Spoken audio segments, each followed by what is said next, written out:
Hi, I'm Ruth. I'm a faculty member with the Music Academy of North Carolina, and I'm here to talk about a couple of my favorite instruments. We'll start with this one. So, I bet you know what this is. Yep, it's a violin. And so let's talk about the parts of the violin. We have the scroll. You see it's rolled up like a scroll. These are called pegs, and they help me tune these long things, which are called strings. So I want to say that this is a member of the string family, which plays in the orchestra. And this is the baby member because it's the smallest. So we have these strings, and then we have the neck, the shoulders, the belly, and on the belly is this bridge. It holds up the strings.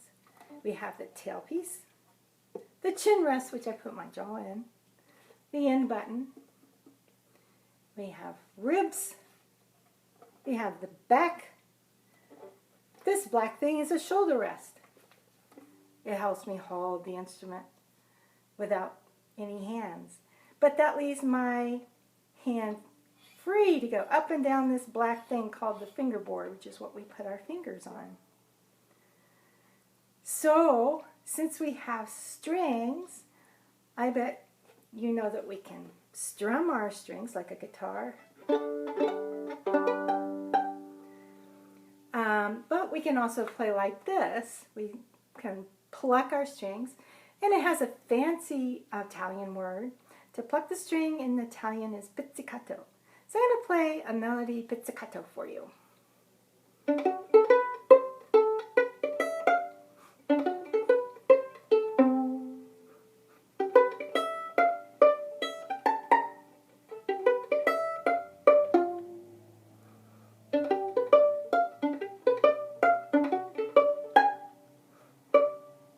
By Thelonious Monk, a jazz musician that I just love.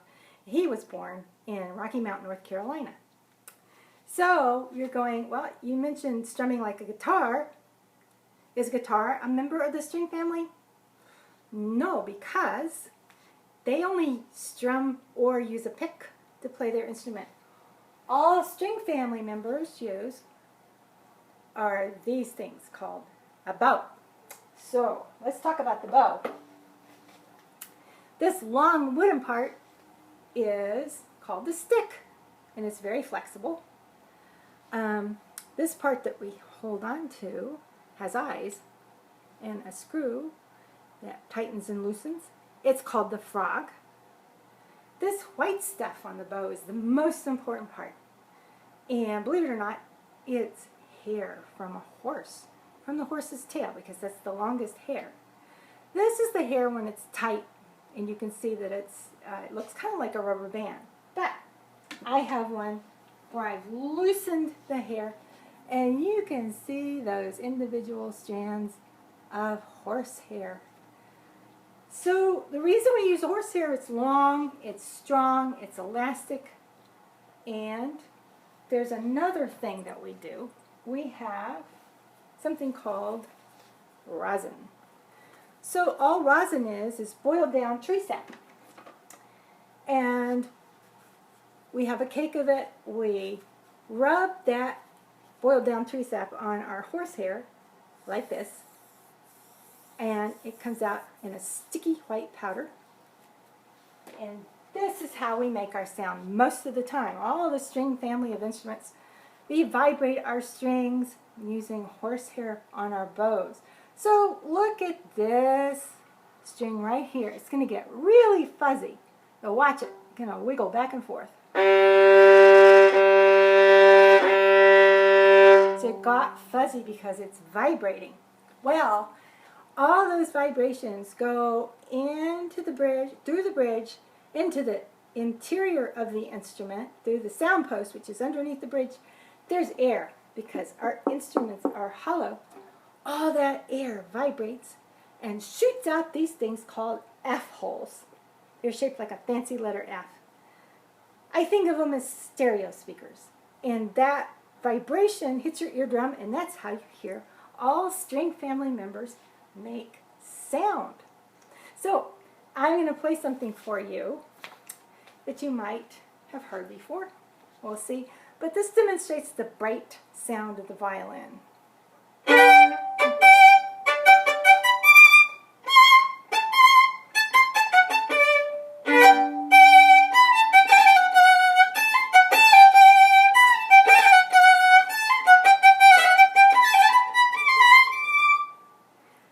I bet you've probably heard that melody before. It's by a very famous composer, Mozart. He lived 300 years ago and was composing when he was probably 4, 5, 3, 4. He was composing. He was very young and playing for kings and queens all across Europe. So he's so famous, you've probably heard that before. Well, I have a question for you. Do you think that the violin is different from the fiddle, or the fiddle is different from the violin? Are they two different instruments? No. The violin can play fiddle music. It's just the music. That's the only difference. So I'm going to demonstrate by playing some fiddle music on the violin. This is called the Orange Blossom Special, and that was a train. Went from Florida to New York carrying oranges. Maybe it could sound like a train today.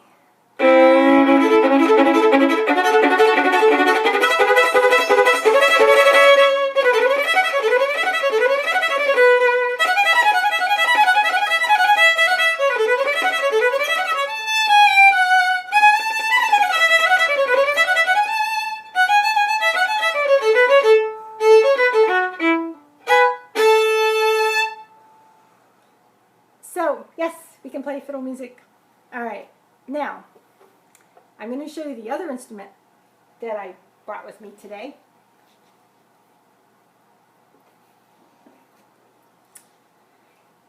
If I hold it by itself, it just looks like a violin.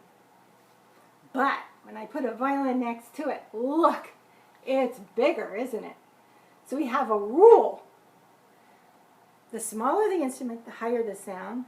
The bigger the instrument, the lower the sound. So if this is the baby, this would be like the big brother or the big sister in the string family.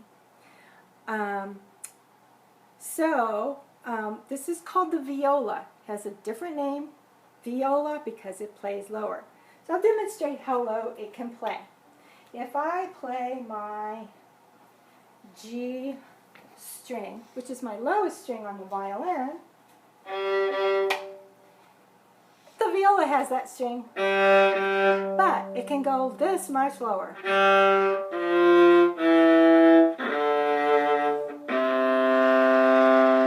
It's a beautiful mellow sound.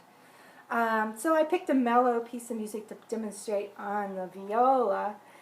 It's from Frozen, called All Is Found. Just a little bit of that.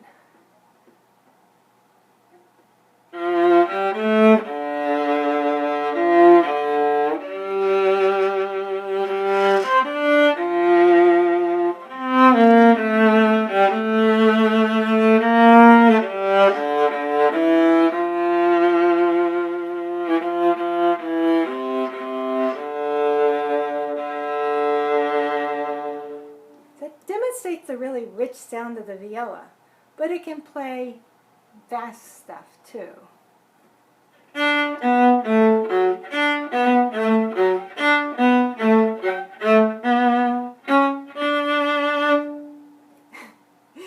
little bit from SpongeBob SquarePants.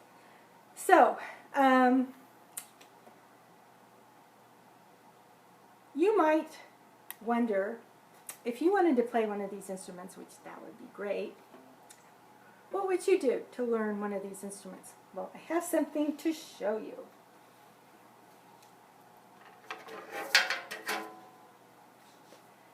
You can tell right away this is pretty small. It's itty bitty. So if I put my regular size violin next to it, wow, you can see that it's a good bit smaller. You thought this was a baby. This is really a baby. And to let you know, there are 8 different sizes of violins, 2 sizes smaller than this. 3-year-old would start on the first size. This would fit a 4 or 5-year-old, depending on your size. And the wonderful thing about these little violins is that a teacher would fit just the right size violin for you, and it makes it easier for you to learn. Plus, they're rentable. So you rent the violin, and as you grow, you just trade up to the next size. So it's pretty cool. So I'll play something so you know that these are real instruments and that they work. So you might know this tune.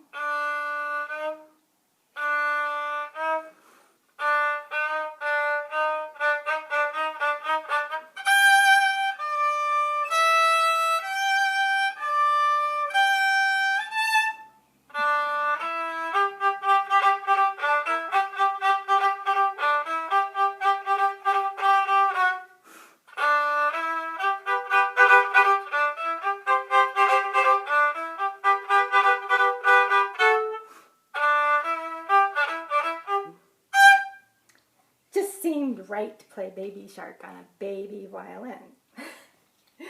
Okay, so not only do stringed instruments and the members of the string family play in the orchestra, but we can play by ourselves, and we can play all different kinds of music. I've played a little bit of jazz. I've played some classical. I've played some fiddle music for you. I've played movie music for you. And so I can actually play theme park music for you too. You might have been to one of these parks.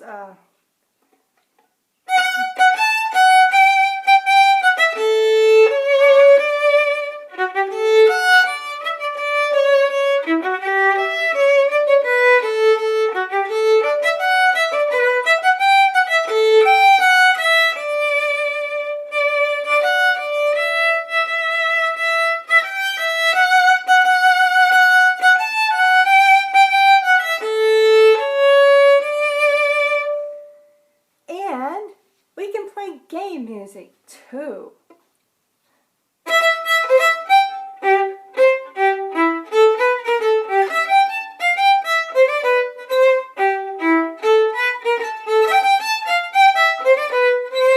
That's a little from Mario Brothers. And so I'm going to end our session today by playing just a little bit from another movie you might be familiar with.